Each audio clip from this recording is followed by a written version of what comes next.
Hey everyone, it's me Gavin Vengeance, and welcome back to the channel. Today we're going to be taking a look at a video by another fellow content creator, a small creator by the name of Tectone, and he's got a video out called No, Zenless Zone Zero will not be a failure, which I completely agree with, but I'm really curious to see what his thoughts are about Zenless Zone Zero as a whole, and see if they kind of line up with my own, seeing as I played the last 3 betas that were made available for Zenless Zone Zero, played quite a bit, had a lot of hands-on time with the game, and I kind of feel like I have a great opinion formed for Zenless Zone Zero going forward with its launch literally just around the corner, days away on July 4th. So with that being said, I'm very curious to hear what Tectone has to say about ZZZ, and if you guys are new here to the channel, I would highly encourage you to subscribe to the channel for more Zenless Zone Zero content, and also please give the video a thumbs up as it helps very much.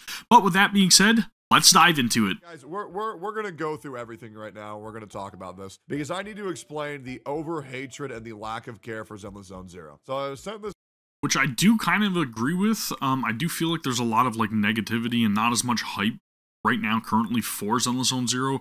I know that there were a lot of like pre-registrations and everything for the game, but I would definitely agree that it really feels like there's a stigma surrounding it, right? Like a lot of people have like negative things to say about it in the comments on pretty much everybody's video for like reactions to different character trailers and stuff. But I will say that there definitely is a portion of the community that is very positive, very hopeful for the game, and optimistic, and really looking forward to trying it out for the first time. this clip a couple seconds ago, which was this. Okay. But we'll have to see. Oh, and the quote is, "It's over for okay, so Zenless he's Zone Zero." speaking more on Ziox, I guess. Live stream. Just to set you some context, right? So generally during a big event for streamers such as Ziox, going through his analytics, like for example, let's see if I can find this huge live stream. Firefly will bless us. Chlorand is here. Yeah, you know, so you can see that the views were significantly down for, more than likely, I'm going to guess the pre-release stream, right? Which admittedly was at 6 a.m., but that's usually... That's exactly what I was going to say. The time was kind of like very early in the morning, in my opinion. I wasn't able to watch it while it was live either. By his other live stream reaction, in comparison, about 40% of the average viewership, that, or sorry, 60% of the normal viewership that he actually gets during the actual live streams. Okay, and with no competition as well, because if I was live, I would have also taken probably an extra 30% of his viewership, because whoever's in the top left of the category generally gets the most viewers. Right. Well, let me rephrase that. They do get the most viewers, and they also kind of cannibalize the other streamers' viewership. Because but at the same time, I do agree, like, the hype surrounding ZZZ, YouTube PvP is a lot less real. It's a lot lower than you would expect, especially for 40 million pre-registrations. Zone Zero live stream, almost completely uncontested. But a lot of people also don't really want to spoil the game for themselves ahead of time too. Streamer on the entire planet, which is a huge accolade.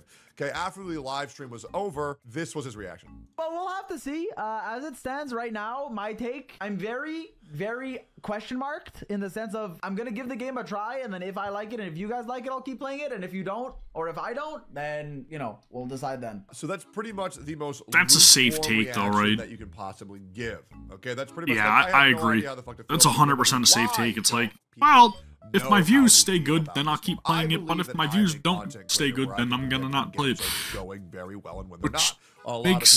Stems from a monetary standpoint, I guess, but at the same time, if I like a game, I'll just keep playing it because I like it and I don't care how it affects my views. It's going to be very big on launch. I do think that. Now, I don't know if it'll remain big after launch. I do agree that I do feel like the game will be incredibly successful when it launches.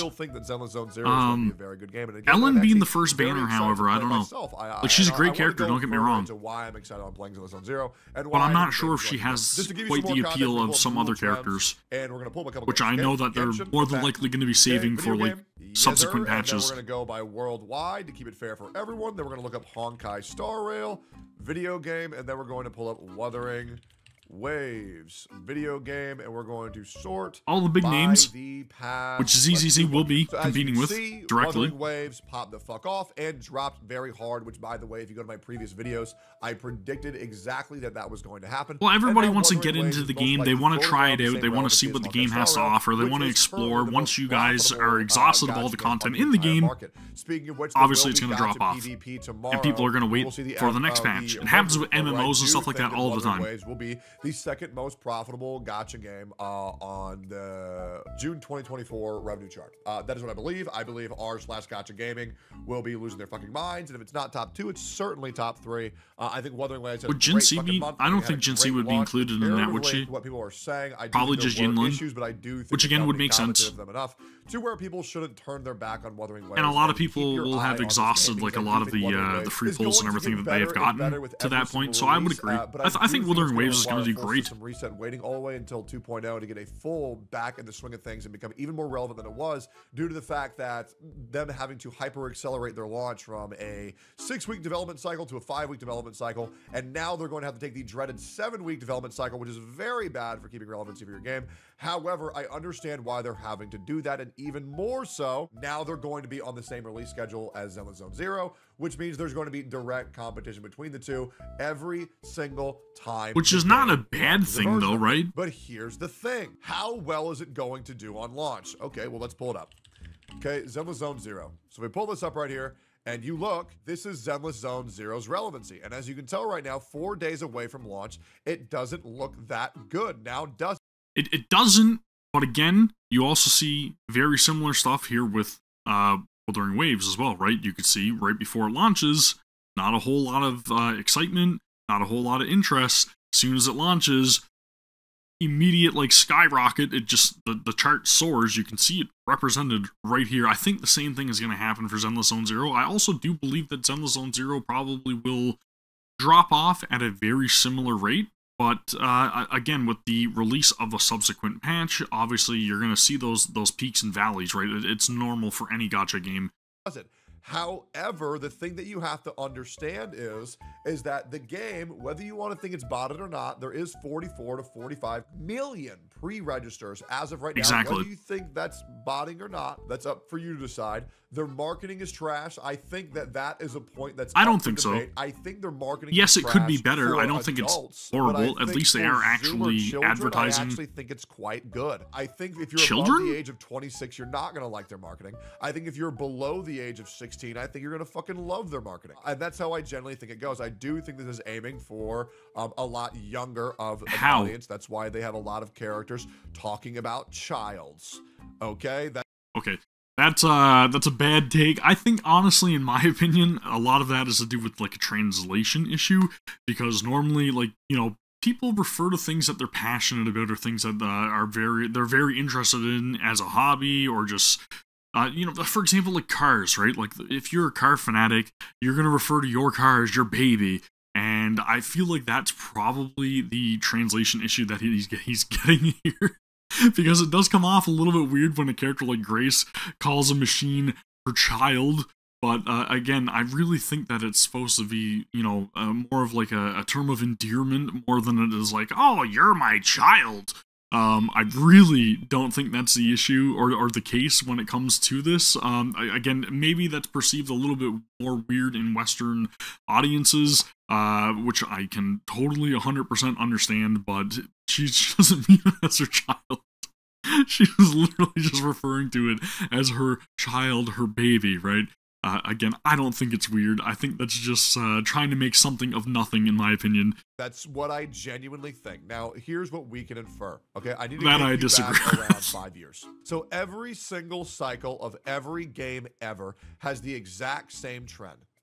Okay, 1 week out, there's a difference between 20 to 30x of their pre-hype before the game explodes. Okay, so right now the pre-hype phase for Genshin was a 6. The pre-hype phase for Honkai Star Rail was a 3. So half the pre-hype phase of Genshin Impact. For Wuthering Waves, the pre-hype phase was, I shit you not, a 6 as well, matching Genshin Impact's hype entirely. For Zenless Zone Zero, 4 days before launch, we're already at a 7, which means the marketing team is actually doing a very fine job. I do think we're going to see a similar spike, the same way that we did see with Wuthering Waves, Honkai Star Rail, and Genshin Impact. I do think that we're going to see this game explode. So many people say, oh man, I just really don't care about the game, but once again, they're going to do the same fucking thing. Right, they're going to flip-flop. That's what always happens. They only like everybody hates on something because they don't want to have to pick it up and play it alongside everything else that they're playing. They're fickle. And they're going to hate on what you want. And that's the goddamn truth. Until eventually they're like, oh, it's awesome. Everybody loves it. Well, I want to try it too. Look at how many views this other creator's getting. I also want views. And they will only formulate an opinion once they've seen the public opinion themselves. If it's positively receptive, 1000%. Wow, very good. If it's negatively receptive, they'll say, "Oh man, I don't like it. I told you. Let's go back to Genshin Impact. I told you so." It's bullshit. Yeah, it's lame. Yep, 100%, man. Seen this pattern not once, not twice, but he gets 3 it times already, and we're going to see it a 4th time again. I think Zenless Zone Zero is going to do very well. Let me tell you why. I think the majority of the character designs are very good. I do. They're incredible. A lot of people don't like them because they feel clayey. And I do really enjoy the current. They have the most emotion like very much. That being out of said, any subjective, anime game characters that I've ever seen. I do love Zenless Zone Zero, the way they make their characters. I also love their fluidity of the animation, and I think the way they tell their story is very interesting. However, I don't think the story is that good from what I've seen. It gets better. CBT2, it gets better. Well as the TV system. Zenless Zone Zero is a lot that has subject to change. And I'm going to be playing it on day 1 of launch, and I'm going to be playing the fuck out of it. I'm going to be attempting to beat all current content, so much so that I'm actually neglecting going to California to go to Anime Expo, because I'm so excited about Zenless Zone Zero's launch, I'm going to want to do a 24 to 48 hour stream on launch, especially if the game has drops. I think people are really turning a blind eye towards it, because they always do, because it's a Hoyoverse game. And these Hoyoverse community players are so miserable to where they won't want to support you unless they've already made it, to feel included in this come-up story, and they don't possibly want to end up supporting someone who didn't. I feel like people who are excited for Zenless Zone Zero shouldn't be deterred by what other content creators are saying. Exactly. Why the game is doomed. I think other viewers should be very much form an opinion yourself, right? Form an opinion yourself before listening to someone who's financially advised to speak highly or speak negatively of a game that they want to play. Fuck what content creators think, and fuck what fake content creators think even fucking more. Who's fake? That's up for you to decide. Okay, but eventually, when you watch a creator for so long, eventually things will start to make sense. However, here's the other big thing. I think in this current moment, the gacha genre is actually getting harder and harder and harder to get into. And I think it's harder and harder and harder to earn an audience for. Because it's saturated. Now, this space has blown the fuck up. And now there's variety. And now all these people who are used to getting free viewership by playing Genshin Impact and Honkai Star Rail are realizing, oh God, I'm not entertaining. Oh God, all I do is just regurgitate what everybody else is saying. Oh God, I actually don't know how to entertain.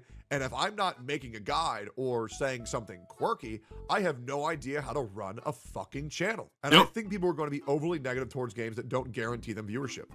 And I think we're going to see more and more people being overly negative because they're bad at their jobs. This video will piss a lot of people off. And I'll be real. Please react, because I would love to react to your reaction. Hey, man, no problem. Like I got you. At this current time, I feel like y'all players. I don't think it's pissing me off. I agree with a lot of what you're saying, Teccy. Very well.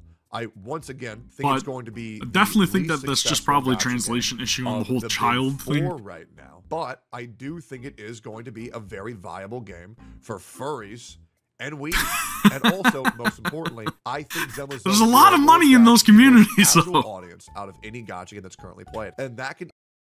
That I gotta disagree with. I don't think it's gonna be for the most casual audience. I feel like Zenless Zone Zero, honestly, in my opinion, is gonna be a lot more niche. That's just my own take. Again, I know that differs from your own, but the reason I say that is because things actually do get quite a bit more difficult, and the difficulty ramps up in the later portions of the game. So I do feel like it does have a great way of holding your hand to get you introduced to a lot of the systems and the battle, and the combat does seem very cut and dry at the beginning, like a lot of MMOs do as well. I've said this in a previous video as well, where I talk about like a lot of MMOs, they only give you a limited amount of commands when you start off and you play the game, and it's just to familiarize yourself with getting into combat and actually participating, and then they slowly add in one or more commands, so that way you have a little more in your utility arsenal, whatever you want to call it, and then eventually when you get to the end game, it's a lot more complex, right? And I actually do feel that way about Zenless Zone Zero as well. Especially if you turn on like hard mode and you actually enable like challenge mode, I believe it's called. So there's another like toggle that you have as of like the third beta, where you can further increase the difficulty. The combat changes quite a bit. Like it sometimes gives enemies different commands that they can use against you. It doesn't just like bump up the amount of damage they do, or their defense, or their HP, so on and so forth. It actually makes things a little bit more interesting. And then also in the recent dev sit down or roundtable, whatever it was, with the developers from Street Fighter 6, Capcom. They also talked about how they would be willing to like make changes in order to take criticism from the player base and everything with Zenless Zone Zero going forth. And they even talked about in the pre-release, I believe, about possibility of like removing the entire like TV system altogether at some point. But they said that they would be willing to do what was necessary for the game in order to actually make it successful. So that's one thing that I can say is a gigantic positive. But in terms of the audience, again, going back to that, do I think it's going to be for the most casual people? Probably not. It will be in the opening portions of the game. Like, a lot of people will be able to dive in, play the game, enjoy it, and feel comfortable with it. But I do feel like as you further your account and you get a little bit later into the actual content that's available for endgame, it does get a little more difficult, and I think a lot of people are going to be kind of deterred once they start realizing that they're failing multiple times more and more and more, and they're going to say, you know what, screw this game, I'm done with it, I don't want to play it anymore, it's getting too hard. And it's kind of similar, I guess, with Wuthering Waves as well, because you also get that as well, right? When you get to the later combat content and everything, it is a lot more deterring for people that are more casual. I definitely do feel like PGR Wuthering Waves will definitely have the more hardcore players, and I do feel like Zenless Zone Zero is going to be kind of like a little less than that, but not leaning more towards the casuals, just kind of the in-betweeners, if that makes sense. But that would be my own personal take on that. Either be a big pro, or that can be a big con.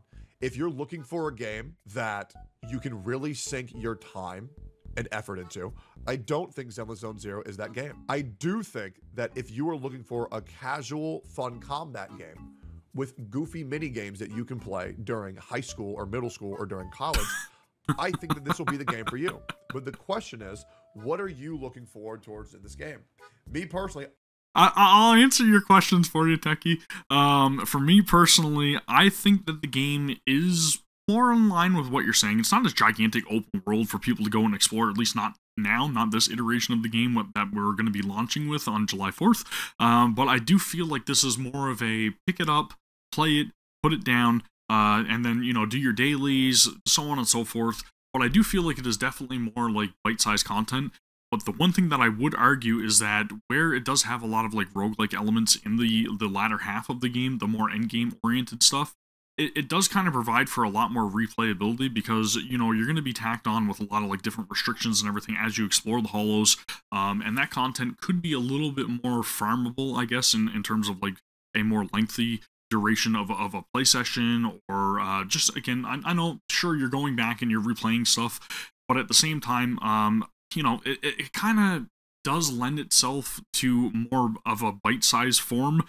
But for the people that are actually like really enjoying the game, really enjoying the combat, really enjoying, like, you know, building upon their account and just really like playing that game as their main game, I think it's totally doable, just because of the fact that you can have such a different experience just by going through the same hollow or the same mission, or even, you know, when you get into like the more end game oriented areas with like Hollow Zero and stuff like that, you will find things that will be a lot more replayable and will actually, like I said, extend that play session, right?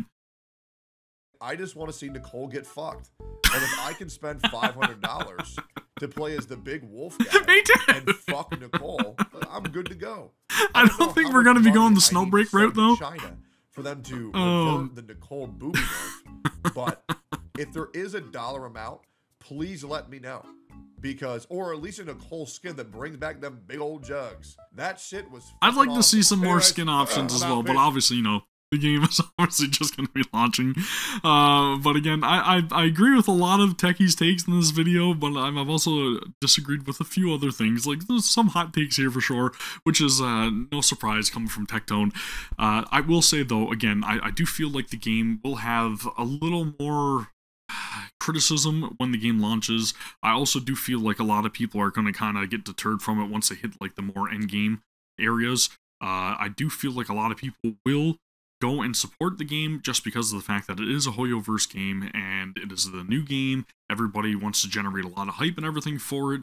It will explode out of the gates, 100% agree with that. It will fall off right before the first patch gets released. These are all very normal things, again, that I would 100% agree with Tectone on. Again, my own personal opinion definitely coincides with his, though, and the general statement made by this video, which is Zenless Zone Zero will not be a failure. 1,000,000% agree. I think it's probably going to be one of the more profitable games in its opening months, in my opinion. But we'll have to wait and see, I guess. Only time will tell. I just really wanted to react to this because, again, I'm excited to see another content creator that is actually positive about Zenless Zone Zero, because I have seen an overwhelming amount of, like, naysaying on the game. But again, like he said as well, it's happened with previous titles and their launches and everything, so I'm not overly worried about it. And if anything, I'm hoping that this whole, like, developer sit down with the Capcom team kind of, like, brings in even maybe a different audience to the game completely. That'd be really damn cool to see, and hopefully they eventually do a collaboration or something. I would love to see it, man. I don't know. Anyways, those are my own thoughts. Again, I don't know if you're reacting this or not, Tectone, but if you are, man, thanks. I appreciate it. Yeah, man, keep it up. Anyways, that is going to do it for my own reaction to Tectone's video, and if you guys have anything to say to me, then leave it down in the comments below. We will talk about it, and again, I would like to remind you to please give the video a thumbs up and also subscribe to the channel for more Zenless Zone Zero content. Thank you as always, and I'll see you all in the Hollows on July 4th. Take care. Peace!